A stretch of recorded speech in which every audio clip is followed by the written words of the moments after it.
저희들이 데살로니가 전서 이제 네 번째 시간을 이제 살펴보고 있는데요. 어, 개요 한 시간 했고 또 일장을 한 시간 했는데 일장 하면서 이제 구도자가 와가지고 이렇게 일장 말씀을 이렇게 제가 준비한 대로 한 게 아니라 이렇게 생각나는 대로 말씀을 풀었던 기억이 납니다. 그래서 이제 수요일 날 또 한 시간 하고 2장 오늘 1절부터 이제 12절까지 말씀을 대략적으로 이렇게 살펴볼 생각입니다. 어, 여기 앞에 나와서 설교하는 사람은 왜 설교할까요? 생각해 보셨어요? 왜 설교한다고 생각하세요? 음, 아마도 이제 설교의 가장 중요한 목적은 어, 설교를 듣는 사람들을 이렇게 움직이게 하기 위해서, 뭔가를 위해서 움직이게 하기 위해서 아마 이렇게 말씀을 전하게 됩니다.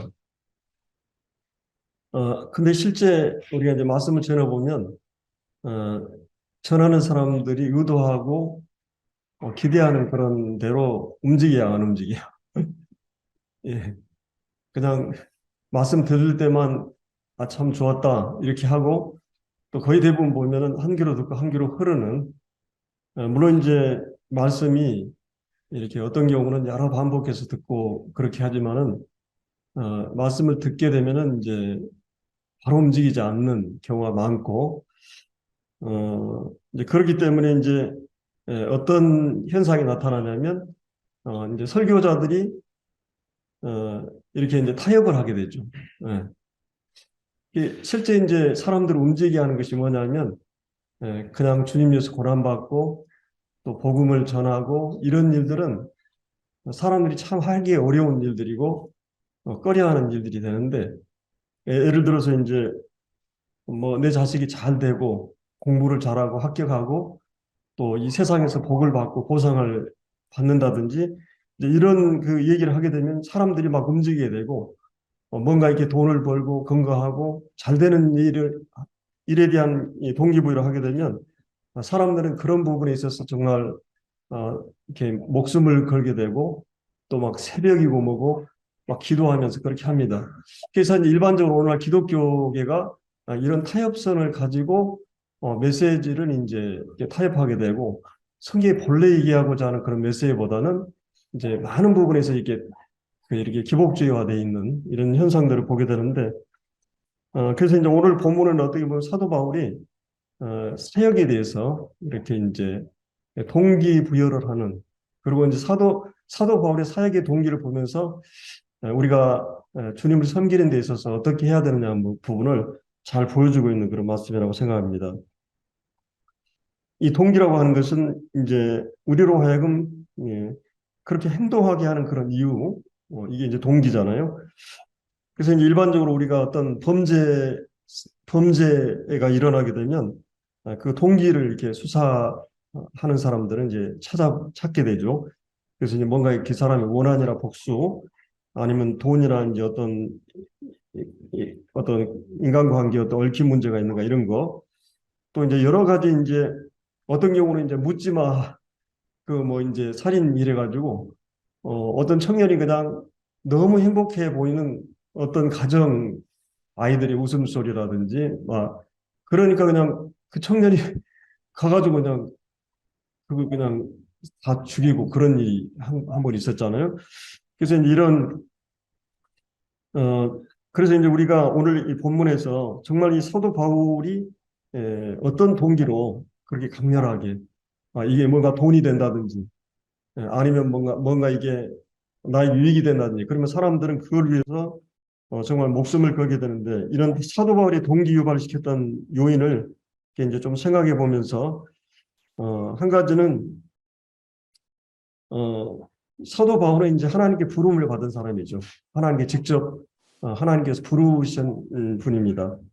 그래서 이제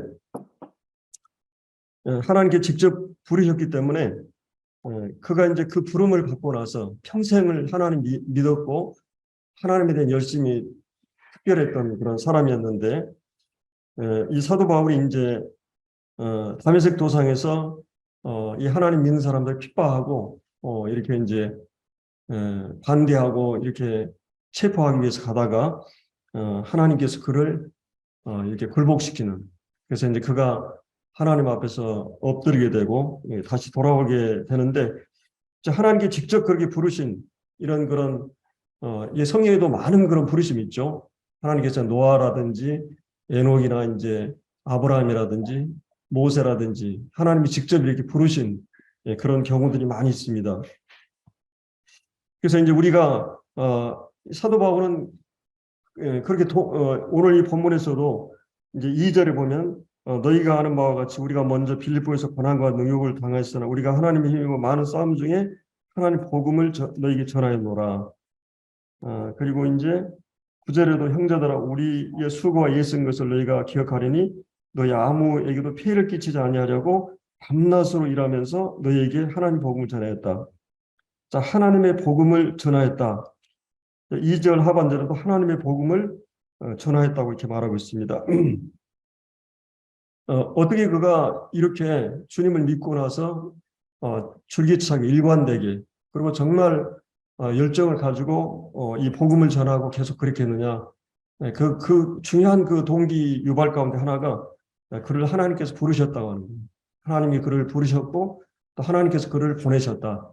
이 소명과 사명, 하나님의 부르심, 하나님 부르심에 대한 확신이 있었기 때문에 그런 어떤 일이 있어도 하나님의 부르심 앞에 합당하게 행하기 위해서 이렇게 살아봤던 걸 볼 수 있습니다. 그래서 이제 여기서 중요한 건 누가 우리를 부르셨는가? 그 부르신 대상이 누구인가? 예를 들어서 우리가 대통령이나 왕이나 또 장관이나 훌륭한 사람들이 우리를 부르신 일도 있지만 여기서 부르심은 하나님의 부르심입니다. 이 우주 만물을 창조하시고 모든 주권과 역사를 주장하시는 그러니까 하나님께서 부르셨고 또 중요한 것은 무엇을 위해서 부르셨는가? 그 부르심의 목적이 참 중요하잖아요. 근데 이제 오늘 우리가 이 본문에서 보면 두 가지로 정의하면 한 가지는 이 복음을 위해서 하나님의 복음을 위해서 또 한 가지는 이제 복음을 깨닫고 구원받은 성도들을 어떻게 양육하는 문제 이 두 가지를 위해서 이렇게 하나님께서 부르셨다고 이 말을 하고 있습니다. 그래서 우리가 어떤 의미에서 우리 이제 그리스도인들도 보다 넓은 의미에서 다 부름을 받은 자들이죠. 하나님 앞에 너희 부르심을 보라. 그러니까 구원에 대해서 여러 가지로 표현하지만 뭐 우리가 구원받았다, 하나님 자녀가 됐다, 영생을 얻었다, 또 의롭게 되었다 다양한 표현들이 나와요. 구원에 대해서. 근데 그 구원을 다른 또 표현으로 얘기하면 부르셨다고도 표현할 수 있어요. 하나님 우리를 부르셨다. 복음으로 우리를 부르시고 이 부르셨다고 하는 겁니다. 그래서 이제 우리가 이 부르심에 그 왜 부르셨는가 했을 때 우리가 증인을 삼고 또 이 복음을 전하게 하기 위해서 우리를 제사장도로 부르셨죠. 그래서 이런 그 부르심의 동기 유발 가운데 하나가 이렇게 사도 바울은 소명으로 인해서 부르심을 받았고 또 한 가지는 이제 그 동기 유발을 보면 동기 유발 가운데 하나가 하나님의 사랑이라고 말하고 있어요. 그리스도의 사랑이 나를 강권하십니다. 우리 고린도후서 5장 보면서 이렇게 살펴보았었죠.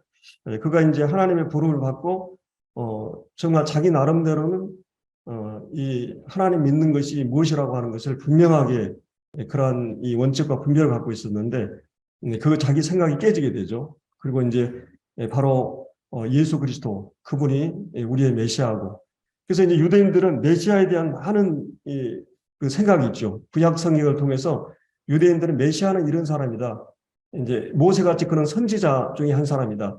그러니까 여러분이 복음서에 보면 한 10군데 정도 그 선지자라는 말을 해요. 그리고 이제 세례 요한에 대해서도 이렇게 질문할 때 혹시 이 사람이 그 선지자가 아닌가? 그 유대인들에게는 그 선지자라고 하면 메시아를 얘기해요. 그 선지자. 그리고 이제 뭐 임자.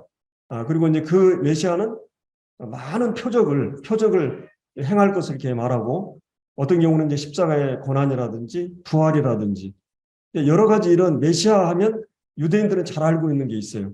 근데 이제 이 사도 바울이 바로 다메섹 도상에 만난 그분이 메시아인 걸 알게 되고 이런 그 하나님의 은혜 앞에서 자기가 항복하게 되죠. 그래서 이제 이런 그 그리스도의 사랑을 알게 되고 정말 지옥 갈 수밖에 없었고, 이 자기는 이제 스스로 어떻게 구원할 수 없는 자신을 알게 되고 이런 은혜로 하나님의 구원을 깨닫고 나서 정말 이제 여기 이제 우리가 본문에 쭉 보면 그런 말씀 나오죠.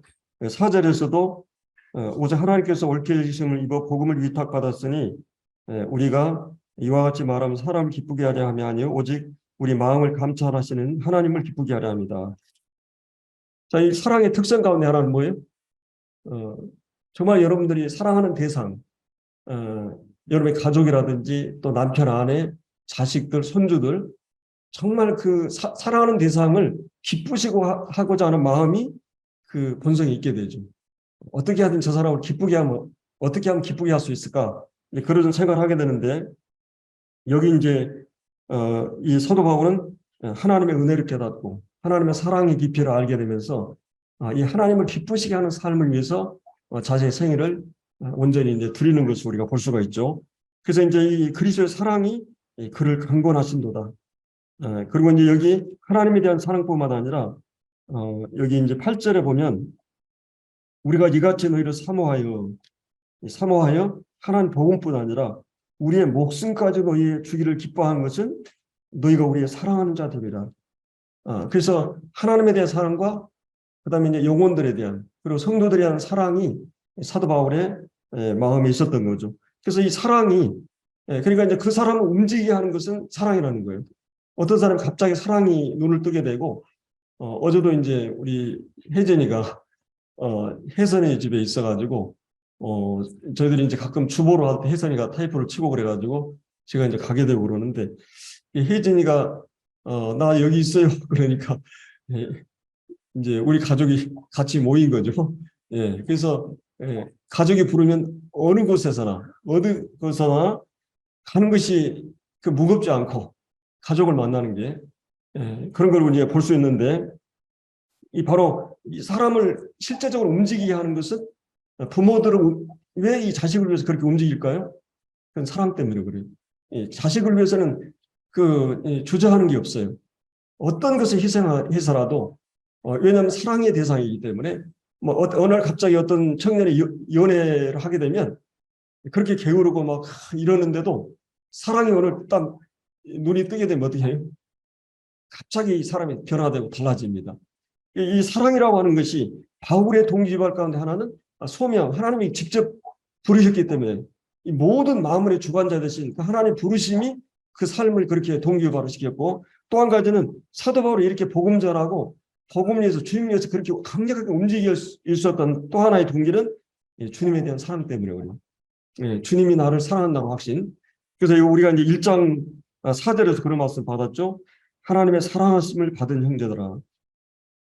그래서 우리가 이제 주님을 처음 알았을 때보다도 조금 더 주님을 깊이 알아갈수록 어때요? 누가복음 7장에 나오는 정말 내가 하나님 앞에서 이렇게 흉악하고 추한 죄인이구나. 죄의 깊이를 알수록 하나님의 사랑의 깊이를 더 깨달아가고 하나님 구원과 은혜의 깊이를 더 알아가는 걸 볼 수 있습니다. 여러분들이 이제 이 자녀들이 이제 자라면서는 부모의 은혜에 대해서 그렇게 감기가지 않아요. 이제 결혼을 해보고 이 결혼 관계라든지 자녀 문제 이런 모든 문제들을 겪어가면서 이제 내 연약을 알게 되고 그러면서 부모 입장에서 생각하면서 부모의 은혜와 사랑에 대해서 다른 각도에서 이제 보게 되죠. 그것이 이제 우리가 하나님을 섬긴다고 하는 것도 우리 자신의 연약과 한없이 부족한 우리를 하나님께서 받으시고 우리를 구원해 주셨구나. 또 하나님의 사랑의 깊이를 알아가면서 이제 우리가 주님에 대한 태도가 좀 더 달라지듯이 그래서 이제 뭔가 사랑이 아니면 우리 움직일 수 없어요. 사랑이 아니면 그러니까 그 사람을 움직이게 하는 것은 뭐냐? 저 사람이 갑자기 어떤 봉사를 하고 막 열심을 내고 막 이게 뭐냐? 분명히 어떤 그 동기가 있어요. 근데 그것 가운데 하나는 하나님이 이제 너 말씀을 통해서 너 이런 일을 해야 되지 않겠느냐? 어떤 사건을 통해서든지 어떤 충격을 통해서는 여러 가지 형태로 하나님은 우리에게 말씀하시는 경우가 있고 또 한 가지는 정말 주님이 나를 이렇게까지 사랑하시는구나. 이 주님의 사랑에 대한 마음이 일어나게 되면 그게 동기부여가 돼서 주님에서 움직이게 된다고 하는 거예요. 제가 이제 가끔 이제 성도한테 권면하고 또 권하기도 하고 격려하기도 하고 이러지만 사람을 움직이게 하는 건 주님이 하세요. 예, 뭔가 어떤 사건이 일어나면 그 마음이 중심이 움직여야 되는 거예요. 하나님 앞에. 하나님을 경외하는 마음이 있고 이 하나님 앞에서. 그리고 하나님이 나를 지켜주시고 내 가족을 지켜주시고 내 삶을 주관한다고 하는 것을 깨달아가면 하나님에 대한 믿음이나 이런 사랑이 우리를 동기부여를 하게 돼요. 주님을 위해서 기꺼이 내가 움직이게 하는 거예요. 그래서 우리가 이제 끊임없이 우리가 기도가 중요한 거는 정말 이 성령님이 우리 가운데 역사하셔야 되기 때문에 그래서 이제 이 사랑이라고 하는 것은 어떻게 하든지 그 사람을 강력하게 움직이게 하는 건데 이 사도 바울은 하나님의 사랑에 대해서 그가 이제 깊이 알아가는 거죠.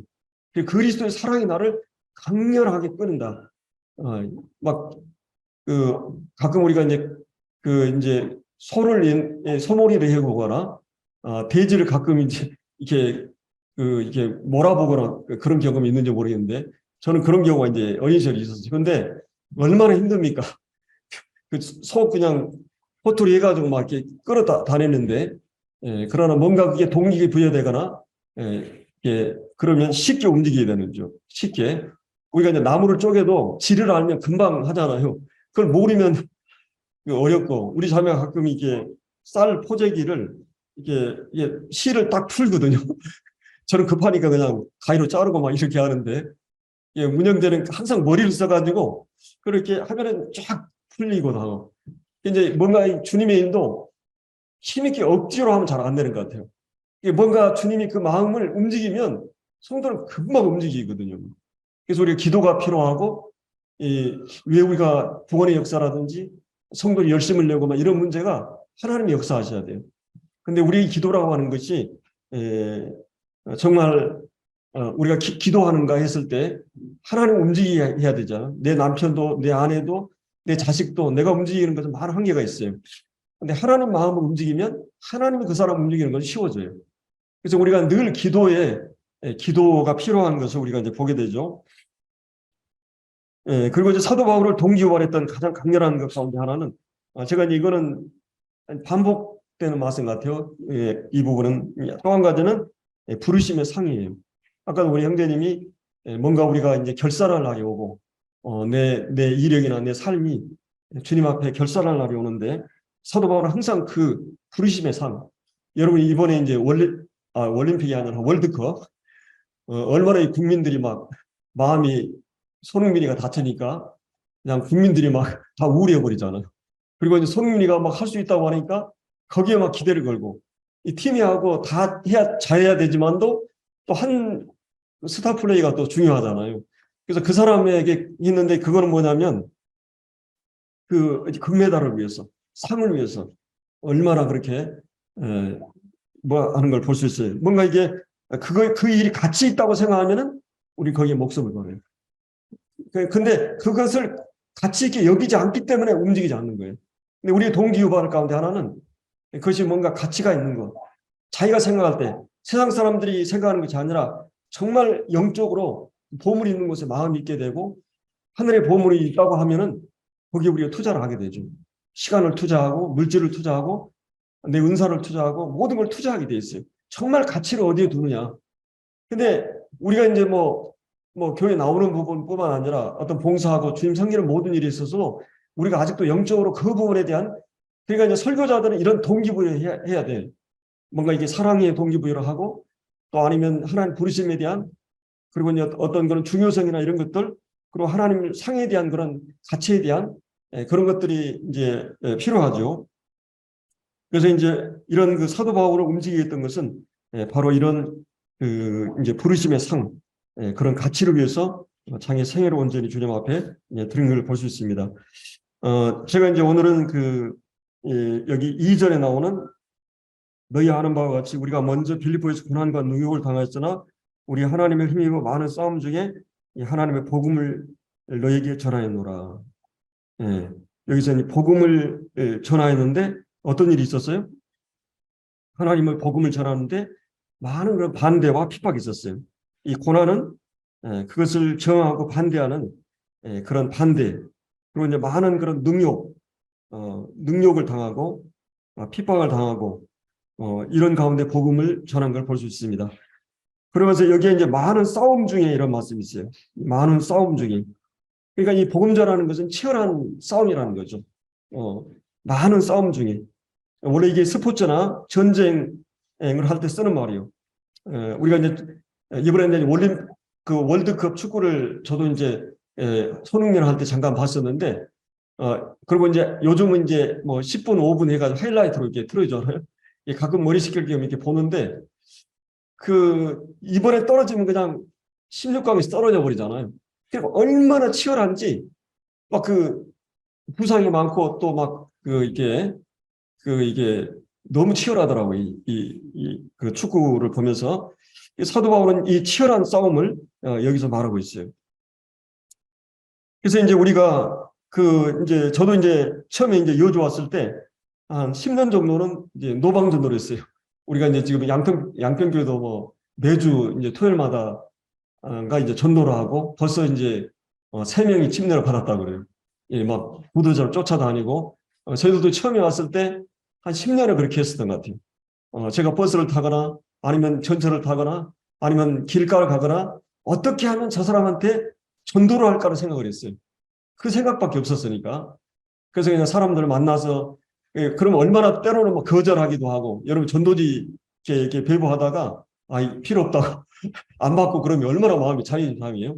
근데 이제 이런 일들을 처음에 이제 처음 마음으로 복음을 전했던 기억이 나요. 그래서 이제 어떻게 하면 사람들을 복음을 전할까? 그리고 이제 그것이 이제 불이익이 되고 또 희생이 되고 이득이 되지 않고 그리고 굉장히 고통스럽고 금방 태가 나지 않고 또 이게 이제 열매가 바로 나타나잖아요. 뭐 우리가 10년 동안 노방전도를 하고 축구전도 하고 또 이렇게 막 사람들을 만나서 이렇게 전도를 했지만은 그 많은 사람들을 접했지만은 돌아온 사람은 아주 극히 드물고 그랬던 것을 이제 기억이 됩니다. 그래서 우리가 이제 이런 그 치열한 싸움처럼 사도 바울도 이 복음을 전하는데 그런 마음으로 전도를 했다고 하는 거죠. 그래서 이제 이런 축구 전도 그리고 이제 10년이 지나고 나서는 이제 주님이 이제 개인 전도에 눈을 뜨게 했어요. 그래서 이제 맨투맨으로 구도자가 생기면 집요하게 진돗개처럼 그냥 물고 늘어나는 뭐 3개월이 됐든 6개월, 1년이 됐든 막 어떤 경우는 10년이 됐든지 한 영혼을 만나면 놓치지 않는.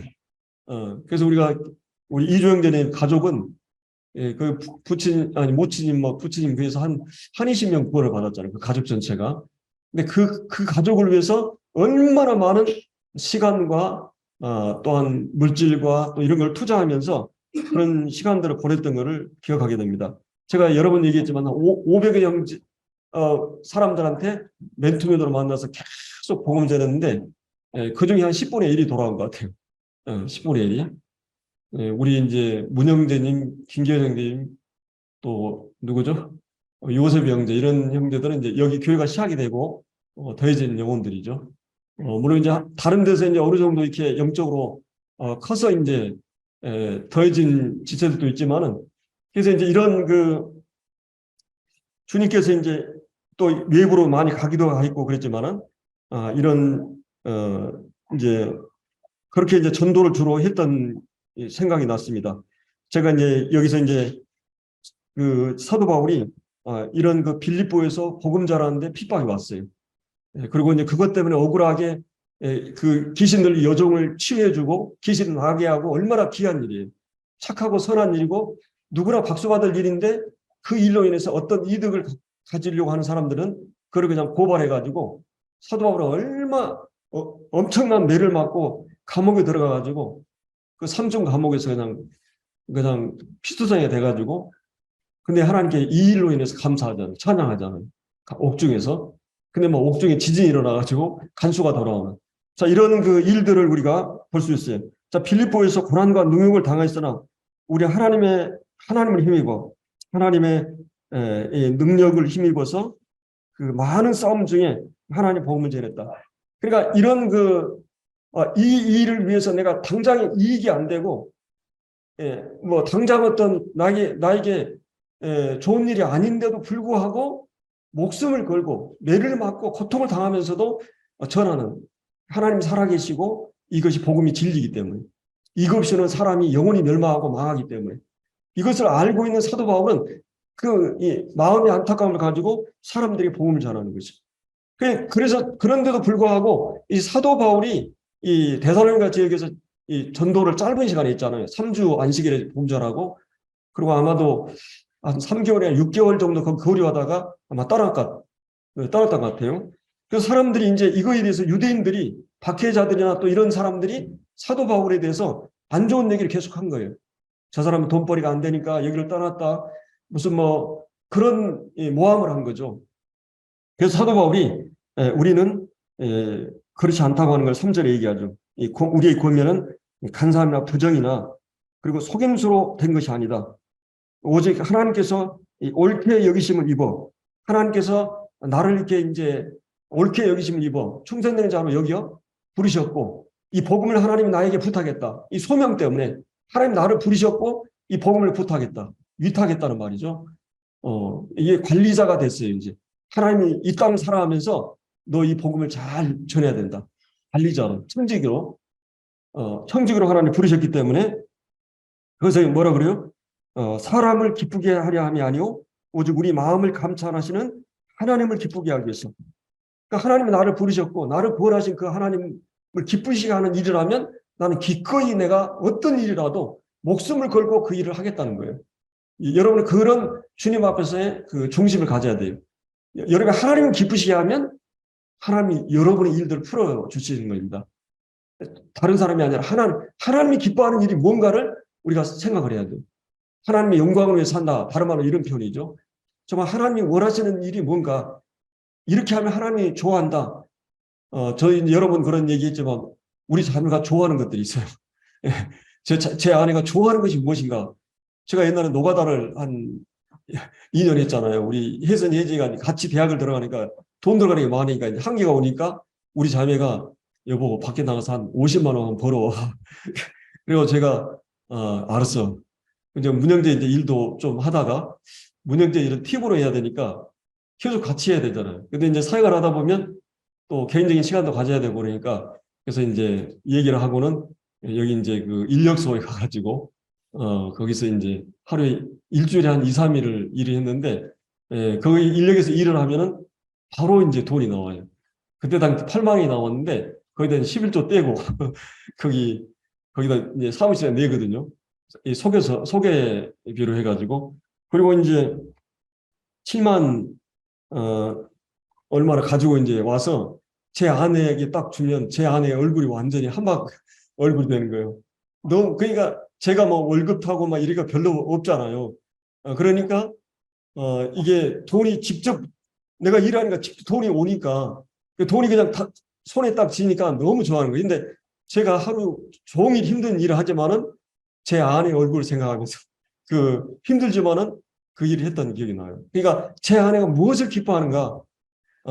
제 아내가 기쁨이 된다면, 여러분이 주님이 기쁨이 된다면, 저 가끔 이제 손주들 오면은 어떻게 하면 얘들을 기뻐할까? 이렇게 해주면 기뻐하고 이러면 제가 그거를 해주기를 원하는 거죠. 그러니까 내가 사랑하는 대상이 기뻐하는, 우리가 주님 성령하고 하는 것은 주님이 기뻐하는 일, 하나님 마음이 합하게 하나님 마음을 기쁘게 하면 하나님께서 그 기도를 들으시는 겁니다. 그래서 성경은 전체적으로 보면 하나님의 은혜라는 원리가 있지만은, 그럼에도 또 한편으로는 하나님께서 우리가 하나님 뜻대로 기도해야 되고 또 하나님 앞에서 하는 그런 부분에서 그 하나님과 하나님의 뜻에 일치하도록 살도록 또 한편으로는 격려하고 있어요. 그래서 이제 이런 부분이 같이 갈 때 우리가 이제 이런 이제 기도가 응답이 되고, 그래서 이제 이 사도 바울은 바로 이 부분을 여기서 얘기하고 있어요. 하나님을 기쁘시게 하는 일. 그 일을 위해서 그 온 마음을 기울이고 있습니다. 자, 그리고 이제 또 한 가지는 아까 이제 우리가 9절에 그 말씀 봤죠. 형제들 우리의 수고와 애쓴 것을 너희가 기억하리니. 그러니까 사도 바울을 공격하는 여러 가지로 사람이 이제 공격의 대상이 되면 이렇게 도마에다 올려놓고 그 부분에 대해서 약점이나 문제점이나 얼마든지 할 수 있잖아요. 근데 이제 박해하고 있는 유대인들뿐만 아니라 사도 바울을 공격하는 사람들이 데살로니가 성도들을 이렇게 이렇게 잘못된 그때 당대 철학자들이나 막 종교 가도 이게 연설가들이 있었거든요. 돌아다니면서 막 이런 장사하는 사람들. 그런 사람처럼 사도 바울이 폄하하면서 사도 바울이 하는 그 아주 중요한 이 복음을 전하는 일에 대해서 그런 사람들 수준에서 막 이게 같이 이렇게 해가지고 얘기를 한 거죠. 그래서 사도 바울이 그렇지 않다고 하는 걸 얘기하는 거예요. 여기 이제 3절에도 우리가 이제 간사함이나 이 거짓이나 괴계나 부정, 또한 속임, 그리고 이제 5절에 나오는 너희가 잘 알지 않느냐 하면서 아첨의 말이나, 그러니까 이제 사람들 비위를 맞추는 일이에요. 저도 이제 가끔 이 사람이 목회자의 이치가 되면 어떻게 하든지 쓴소리나 상한 일을 안 하려고 노력을 해요. 그럼에도 불구하고 가끔 이제 그게 나오죠. 이제 상처받는 경우가 있고, 저도 원치 않는 말들이 이제 나오게 되는데, 근데 그렇게 되면 이제 그 본인이 이제 어리게 되잖아요. 근데 어떻게 하든지 사실이 아닌 말을 통해서 상대를 막 이렇게 말하려고 하는, 그 우리 비위에 맞지 않지만은 상대의 비위를 맞추려고 하는 이 사역을 하다 보면 그런 게 있어요. 여러분 장사하다 보면 그게 이제 속에 있는 모든 걸 다 빼고 이제 상대를 기뻐하게 하기 위해서 하는 이 아첨의 말, 사도 바울은 그러지 않았다고 하는 거예요. 탐심의 탈, 이게 정말 속에서 어떤 제 욕심을 그 성취하기 위해 수단 방법을 가리지 않는 이 탐심의 탈, 이게 탐심 우상숭배잖아요. 이런 사도 바울이 어떤 내가 개인적인 어떤 이득이나 돈이나 그런 걸 위해서 탈을 쓰고 연기하거나 행세하지 않았다. 그 하나님이 아신다. 하나님이 증인이시다. 그러면서 6절에 또한 우리에게 너에게든지 다른 에게든지 사람에게 영광을 구하지 않고, 사실은 우리는 평생을 살아가면서 이 부분에 시험을 받는 것이에요.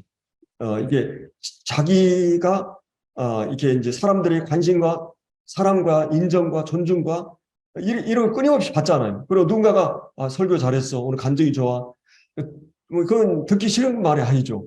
또 어떤 면에서 그건 나쁜 말은 아니에요. 근데도 끊임없이 우리는 그것이 우리의 모든 동기가 되면 안 되는 거죠. 사도 바울도 그가 하는 사역이라든지 이런 모든 일을 그런 동기에서 하지 않는다고 하는 걸 여기 사람의 영광을 구하지 않는, 이게 바리새인들하고 다른 걸 볼 수 있는 거죠. 그리고 이제 이 7절에 우리는 그리스도의 사도로 마땅히 권위를 주장할 수 있으나, 하나님께서 우리에게 이 가정에서도 어떤 권위, 이 위치가 있잖아요. 하나님께서 아버지라는, 남편이라는, 혹은 직장 안에서도 하나님 우리에게 주신 어떤 그런 위치, 포지션이 있어요. 근데 우리는 그것을 잘 활용하고 선용해야 되는데 가끔은 이거를 악용할 때가 있어요. 정말 성질이 나거나 이러면 남편이 힘으로 막 그냥 이게 말을 하거나 제압을 하거나 이렇게 상처를 주기도 하죠. 근데 하나님 우리에게 주신 이런 것들을 정말 하나님 주신 이 권위를 선용하고 잘 관리할 수 있는 것이 필요한데, 우리가 사역을 하다 보면 또 그럴 수 있어요. 근데 내 마음대로 주님 앞에서, 우리는 이제 주님이 머리라고 하는 것을 하기 위해서 어떤 성경적 원리를 하고 있어요? 복수 리더십을 하고 있어요. 복수 리더십. 그러니까 주님이 정말 이 교회의 주인이 되기 위해서 복수 리더십 체제를, 이 장로 체제를 이렇게 하고 있죠. 그거의 장점이 다양한 꼴을 먹을 수 있고, 다양한 지혜나 의견을 통해서 어떤 판단을 내리고, 때로는 어려운 일이 있으면 그 한 사람이 공격을 받는 게 아니라 이게 서로가 보호막이 되어주고, 그래서 이런 하나님께서 복수 체제를 통해서 독재나 1인 체제가 되지 않도록 개척을 하다 보면 약간 그런 면이 있어요. 근데 자기 마음대로 하려고 하는, 정말 이 교회 전체의 유익을 위해서 하지 않고, 이런 위험이 있기 때문에 주님의 머리 대심을 확실하게 하기 위해서 이 교회사에 보면 끊임없이 그런 교황제도나 또 감독제도, 장로제도 해가지고 이렇게 교회 체제가 1인 체제가 되면서 교회 부패가 왔기 때문에, 그리고 이 시작 교회 원리가 그렇고 또 교회 성경적인 원리는, 그래서 주님이 머리 되시기 위해서 한 사람이 독단적으로 결정하지 않도록 이렇게 복수 체제를 계속 우리는 도입하고 있죠.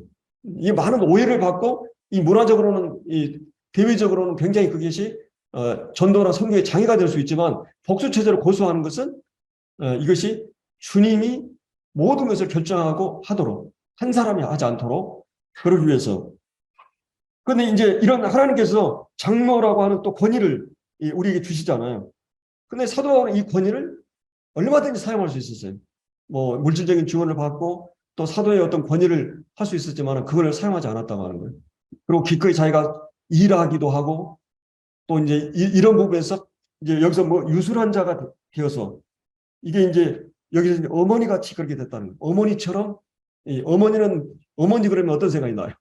모든 걸 희생하고 자기를 돌아보지 않고 기꺼이 모든 것을 주는 이 어머니, 그 어머니 하면 뭔가 뭉클하고 감정의 파장이 일어나죠. 엄마 하면 어머님은 자기 모든 것을 쏟아서 희생해서 자식이 잘 될 일을 하면 자기 목숨까지 내어놓는 게 어머님 마음이기 때문에 그래서 이 어머니의 마음으로 그런 이 사역을 했다고 여기 말을 하고 있어요. 그래서 아까 우리가 정말 사도 바울을 통해서 배울 수 있는 거는 정말 우리가 어떤 희생과 불이익과 고난과 또 이렇게 된다 할지라도 반대와 거스림과 여러분이 사역을 하다 반대에 부딪히면 어때요? 네. 어떤 의견이 됐네 묵살된다. 우리 형제할 때도 가끔 그런 일이 있죠. 상당히 그게 상하고 마음이 어려워요. 그러면 한순간에 감정이 상하는 것 때문에 중요한 일을 결정을 해요. 나 주일학교 안 해. 나 뭐 안 해. 그렇게 돼요. 사람은 그렇게 연약한 존재. 여러분 사도 바울 한번 생각해봐요. 사도 바울은 지금 어마어마한 반대에 부딪히고 있어요. 그럼에도 불구하고 하나님의 뜻이고 하나님이 이 일을 허락하셨기 때문에 기꺼이 그 모든 능력과 생피와 모든 걸 당하면서도 기꺼이 그 길을 가고 있어요. 그게 사도 바울의 그 강력한 동기부여를 했던 거예요. 우리의 신앙의 동기부여는 바로 하나님께서 우리에게 이 일을 맡기셨기 때문에 하는 거예요. 뭐 다른 문제가 아니고. 그리고 이제 여기 9절에서도 너희가 이 하나님의 복음을 전했는데 폐를 끼치지 않기 위해서. 그러니까 사도 바울이 지금 이 얘기를 하는 건 뭔 얘기예요? 내가 나를 공격하는 사람들이 말하는 것처럼 내가 이런 뭐 간사하고만 내가 어떤 돈 문제 때문에 이런 문제 때문에 내가 일을 하는 게 아니다. 내가 이런 모든 특권과 권리를 다 포기하고 이 부모의 마음을 가지고 내가 이 일을 하고 있다고 하는 것을 사도 바울이 얘기하고 있는 것이죠. 그리고 이제 아무 일도 피해를 이 민폐를 끼치지 않고 한낮으로 일하면서 아마 그때 당시 때 이게 이제 이 기술이 지금으로 얘기하면 여러분 이제 우리 문영재님이 건축 기술 있잖아요. 저도 가끔 보면 참 예술이에요. 이게 기술이. 근데 그거를 오랫동안 그 기술을 가지고 있으면 사도 바울이 갖고 있는 기술은 그런 기술이에요. 오늘날로 얘기하면 고급 기술이었고 이 팔레스타인은 중동 지역은 텐트를 많이 이렇게 사용하기 때문에 그 기술이 굉장히 중요한 기술이었고 어떤 학자들은 한 번 일을 하면 뭐 일주일 10일을 먹고 살 수 있다고 그래요. 사도 바울이 굉장히 고급스러운. 그러니까 낮에는 복음 전하고 아니면 복음 전하고 기회가 되면 일을 하면서 밤낮으로 자기 일하면서 복음 전했다는 거예요. 저도 이제 한 12년 여주에 와가지고 이게 교회에서 전혀 지원을 받지 않고 자비랑 사역을 생각을 하고 왔었고 그렇게 했었죠.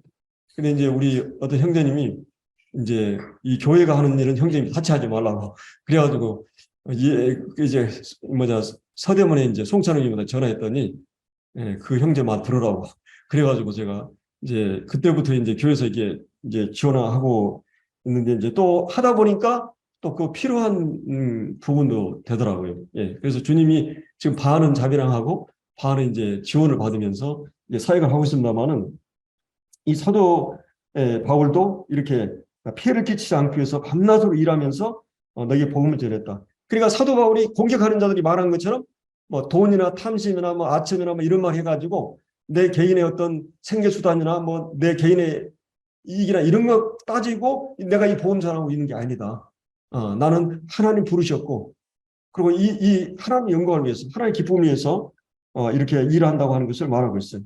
그래서 여기 아까 8절에 나온 대로 우리가 이같이 너희를 사모하여 하나님 복음을 아니라 복음을 전할 뿐 아니라 우리의 목숨까지도 너희에게 주기를 기뻐하면 너희가 우리의 사랑하는 자 되기 때문에.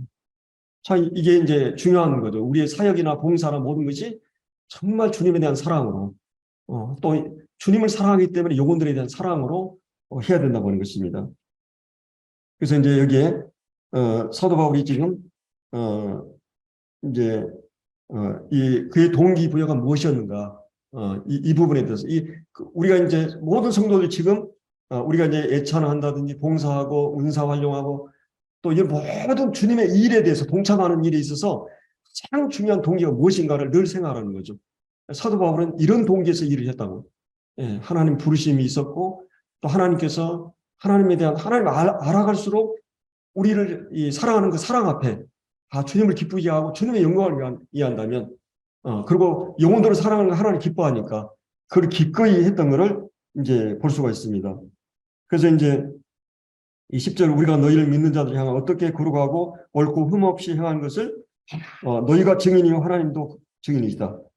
이제 거룩하고 하나님 앞에 경건하고 하나님과 관계에서 또 옳고 모든 사람 앞에서 흠없이 행하는 이 모든 평판이나 내적으로 하나님 앞에서 이렇게 당당하게 할 수 있는 하나님이 증인이시고 너희가 증인이다.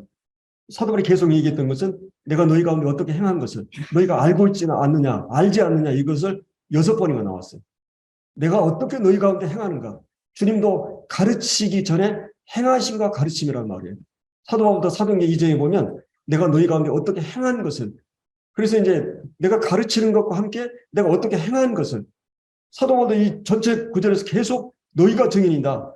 하나님과 너희가 증인이다. 계속 이해를 하죠. 내가 어떻게 너희 가운데 행한 것을 가정생활, 직장생활 혹은 교회생활 이 모든 삶의 장에서 정말 하나님 앞에서 본된 삶을 누구에게든지 참 인정받을 만한 그런 삶을 살아가면서 그래서 이 권위라고 하는 것은 어디서부터 와요? 예, 한 가지는 인격에서도 오고 그 사람이 얼마나 주님의 형상을 닮아 있느냐 인격에서도 오고 또 한 가지는 정말 그가 얼마나 겸손하고 온유하고 은혜와 진리와 사랑과 용서 그런 부분에서 주님의 성품을 잘 닮아 있느냐 인격에서부터 오고 또 한 가지는 그 삶에서 와요. 그가 어떻게 삶을 살아가고 있느냐 그 한마디 이 말이 그 10마디 말보다 더 큰 권위로 우리에게 들려올 수 있어요. 그렇기 때문에 사도 바울은 계속 이 본문에서 내가 너희들 가운데 어떻게 행한 것을 너희들 알고 있다. 그리고 내가 어떤 동기에서 일을 했는가를 너희들 알고 있지 않느냐. 이 얘기를 하고 있어요. 그래서 사역에 있어서 이런 부정적인 면과 긍정적인 면 가운데 뭐예요? 하나님의 영광을 위해서. 그리고 이 사랑 때문에. 그리고 여기 나오는 이 어머님 마음으로 또 여기 이제 11절에 보면 너희도 아는 바와 같이 우리가 너희 각 사람에게 아버지가 자기 자녀에게 하듯 아버지의 마음으로 그러니까 이제 여기 7절에 나오는 유모, 유순한 유모, 어머님의 마음은 아이가 어려서부터 좀 어느 정도 자랄 때까지 이런 유모 애기 다루듯이 해야 되잖아요. 예. 그러나 유순하게 해야 되지만 그러나 이제 청소년 시절, 청년 시절이 되면 아버지 마음 필요해요. 이제 옳고 그런 것을 제시해주고 또 야단도 치기도 하고 때로는 그러면서 이제 어느 정도 성숙한 성도들한테는 야단이나 또 이게 교정해 줄 필요가 멘토가 필요한 거죠. 그래서 이제 아버지의 마음으로 사실은 이제 제가 고린도후서 이제 10장에서 13장까지 사도권 변호할 때 계속 이걸 강조했어요. 부모의 마음으로 일꾼은 일해야 된다. 디모데 전후서 디도서가 목회자 인사가 대부분 그런 그 일꾼에 대한 얘기죠. 근데 이거를 한 장에다 일꾼에 대한 그 사도 바울의 어떤 태도로 일하는가에 대해서 얘기해 주고 있어요. 그 한마디로 얘기하면 부모의 어머님과 아버지의 마음을 가지고 일하는 거죠. 하나님께서 그런 마음을 우리에게 주시도록 또 그런 마음을 품고 항상 성도들을 대하도록 이렇게 우리의 동기가 항상 이런 자세가 이런 사도 바울의 태도를 가지고 일을 해야 된다고 생각합니다. 기도하고 마치겠습니다.